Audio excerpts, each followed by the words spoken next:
कृष्णाय वासुदेवाय हरये परमात्मने প্রাণতক্লেশনাশায় গোবিন্দায় নমো নমঃ। হাই বন্ধুরা, আমি বাপি আবারও হাজির একটা নতুন ব্লগে তোমাদের সঙ্গে। কেমন আছো তোমরা? আজকে বেশি দূরের মার্কেট যাইনি, আজকে কাছাকাছি, আজ দোকান থেকে প্রায় 1.5 কিলোমিটার দূরে ওই জগৎপুর মার্কেটে গেছি। মুদি দোকানের মোটামুটি সব ধরনের আইটেম এইখানে পাওয়া যায়। মেনলি সকালবেলা রোজ আমাকে যেতেই হয় একবার দুধটা আনার জন্য, ছাড়াও চাল আনতে হয় সকালবেলা, চাল আলু পেঁয়াজ এগুলো মোটামুটি আনতে হয় রেগুলারই, বা একদিন ছাড়া একদিন যেরকম লাগে সেরকমই। তো মোটামুটি প্রায় একবার হলেও আমাকে যেতে হয়। আজকে একটু তাড়াতাড়ি গেছি, দোকানদার তখন দোকান খোলেনি, জাস্ট ঝাড়ু ফাড়ু লাগাচ্ছে, সেরকম টাইমে পৌঁছে গেছি। তো আজকে একটু তাড়াতাড়ি নেওয়া হয়ে গেছে মোটামুটি। তবে সব জিনিস ওই একটা দোকানে পেলাম না, আবার ওই অন্য একটা দোকানে যেতে হলো।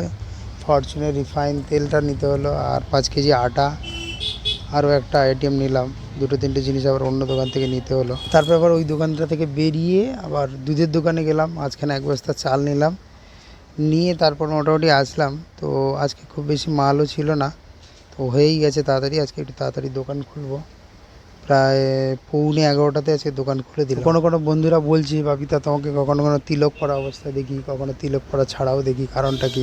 কারণটা হলো যেদিন আমি সকালে উঠে স্নান করে পুজো করে দোকানের মালপত্র কিনতে যাই বা দোকান খুলি, তখন আমাকে তোমরা তিলক পরা অবস্থায় দেখো। আর যেদিন